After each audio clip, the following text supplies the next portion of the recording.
Hola, muy buenas tardes. Nuevamente, bienvenido al curso que estamos tomando acerca de economía. Y bueno, como sabrás, estamos en la unidad 1 y estamos analizando en estos momentos las principales teorías de pensamiento económico. La sesión del día de hoy tiene que ver con un tema muy importante y que va a ser un parteaguas definitivamente para el pensamiento económico. Esto es el liberalismo económico y el pensamiento de Adam Smith.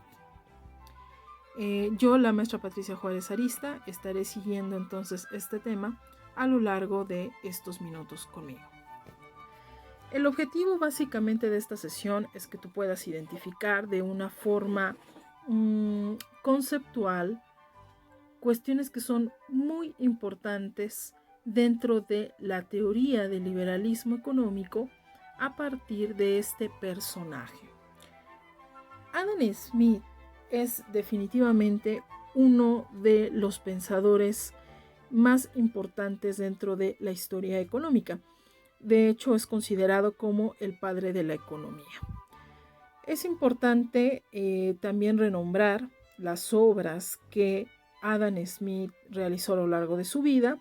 Y bueno, básicamente tenemos dos, las tienes ahí. Una es La riqueza de las naciones y la otra es La teoría de los sentimientos morales. Tiene más obras, sí, pero me parece estas dos son muy representativas y son de las más citadas a lo largo de todo el estudio de las teorías económicas.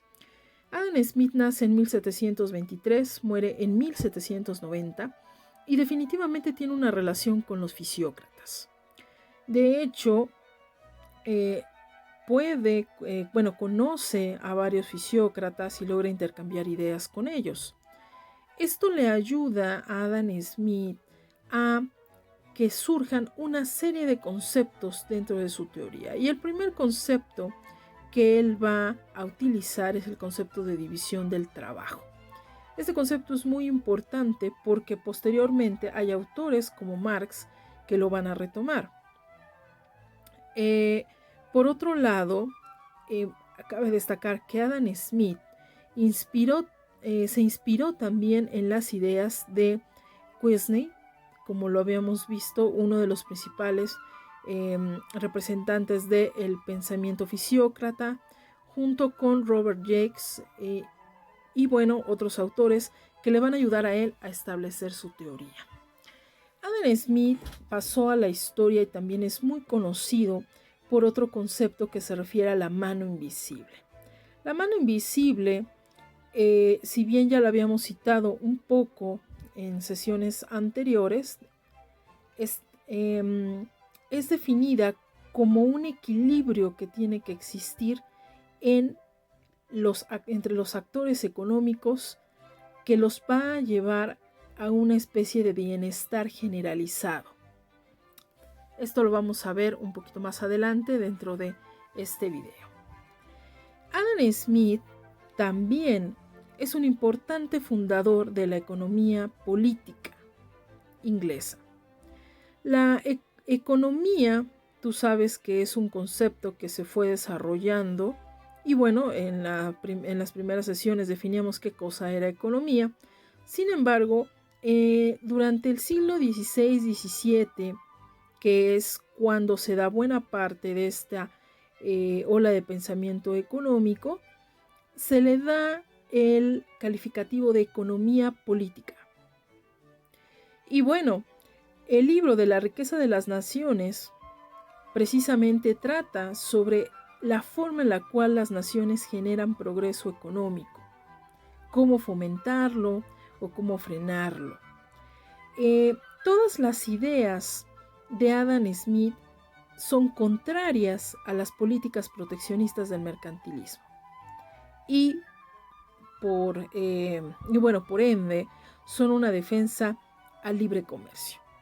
De ahí que sea considerado como uno de los representantes más importantes dentro del liberalismo económico.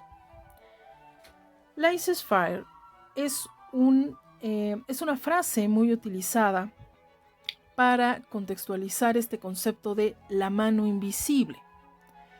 Lo leo textualmente. Smith decía que la mano invisible del mercado asegura que la sociedad saldrá beneficiada a pesar de lo que quieran los individuos.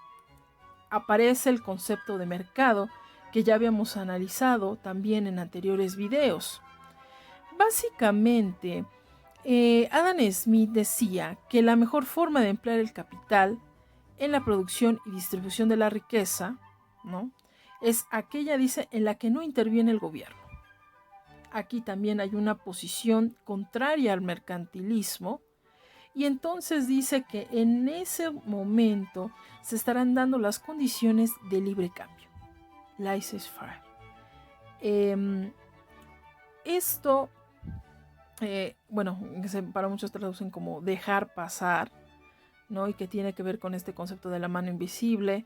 Es importante a la hora de definir la lógica que tiene el pensamiento de libre mercado, ¿no? Esta noción de que los mercados se autorregulan, y no precisamente porque exista una ley divina, eso también hay que matizarlo, sino porque existen leyes físicas desde el punto de vista económico que generan que esto se logre. Esto lo vamos a ver también cuando veamos la ley de oferta y demanda. Bueno, y a tu criterio, pues tú podrás establecer qué tan cierto o bajo qué condiciones realmente se puede lograr esto en un mercado. El concepto de división de trabajo, como te mencioné hace un momento, es un concepto muy importante. Para Adam Smith, la especialización es muy importante dentro del proceso de trabajo. Al fondo de esta lámina tú puedes ver una fábrica en la cual, bueno, pues hay múltiples obreros, pero si tú te fijas, cada uno está posicionado en un puesto de trabajo y realiza una sola actividad, de tal forma que se especializa en ello. Bueno, existen diferentes, podríamos decirlo, diferentes ocupaciones, pero todas esas ocupaciones generan entonces que el trabajo se pueda realizar de mejor manera. ¿Por qué? Porque si tú realizas una sola actividad y te especializas en ella, lo que vas a hacer es hacerla mucho mejor. Entonces, el especializarse para Adam Smith es importante, ¿no? Y definitivamente el principio de lo que es la división del trabajo es importante para explicar actualmente la teoría de los mercados.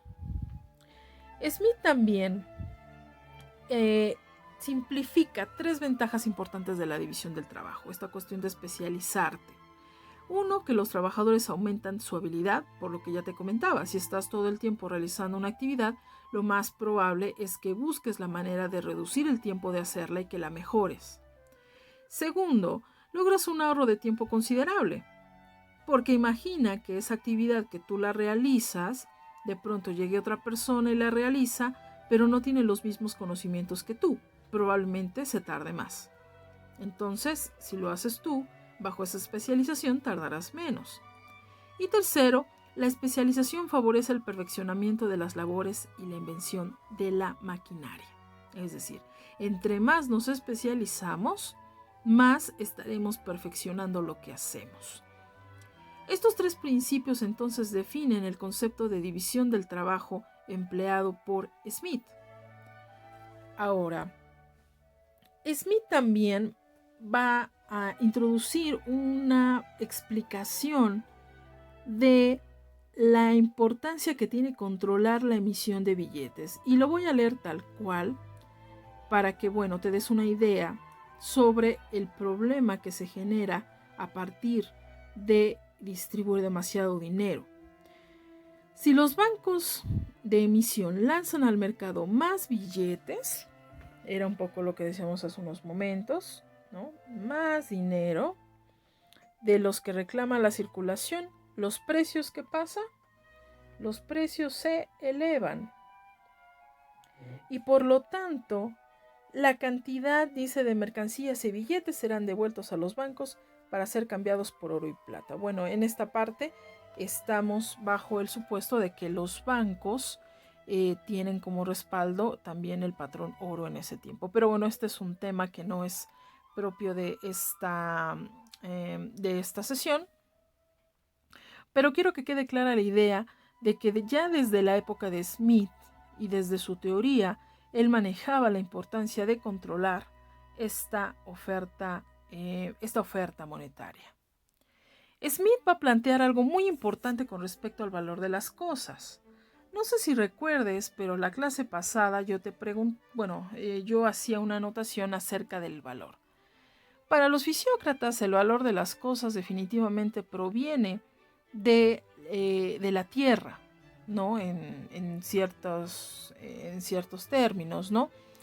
Pero Smith comienza a plantear el valor en términos de ciertos significados. Es decir, unas veces el valor se expresa por la utilidad del objeto. Por ejemplo, si yo te digo, si yo te pregunto, por ejemplo, un shampoo, ¿no? Volvemos al ejemplo del shampoo.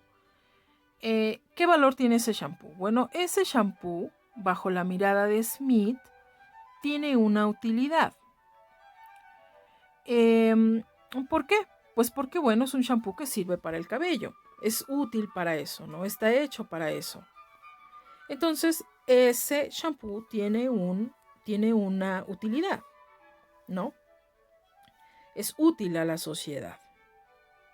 Pero también ese mismo artículo tiene la capacidad de comprar, dice, otros bienes que confieren la posesión del dinero. Es decir, valor de cambio.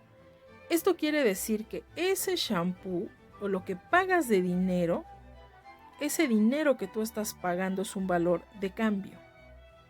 O sea, ese shampoo tiene un valor de uso porque sirve para lavar el cabello, pero también tiene un valor de cambio.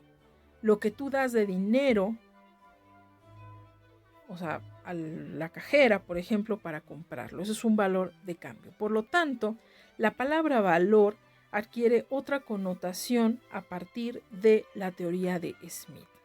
Esto es muy importante porque va a ser retomado por autores como Marx, pero por el momento me interesa que distingas entre estas dos cosas. Es decir, los objetos tienen un valor de uso, bueno, una utilidad, por así decirlo, para lo que sirven, para lo que fueron hechos, y la otra es el valor de cambio, ¿no? Es decir, el dinero. Bien, después de esto podemos concluir entonces 4 puntos importantes que me interesa destacar sobre este importante personaje que es Adam Smith. Repito, Adam Smith es un antes y un después en el pensamiento económico. Si bien él ya venía manejando ideas que se habían tratado en la época, porque hay que decirlo, él se va a encargar de colocarlas en una época, en un contexto que le va a dar mucho significado al pensamiento económico. Entonces, primero, la influencia que hay de los fisiócratas en el pensamiento de Smith. Segundo, Smith inaugura, decíamos, la denominada economía política, que es muy importante. Tercero, el concepto de mano invisible es central, junto con el de división del trabajo y el valor. Y cuarto, Smith, este autor, es considerado un representante dentro del liberalismo económico.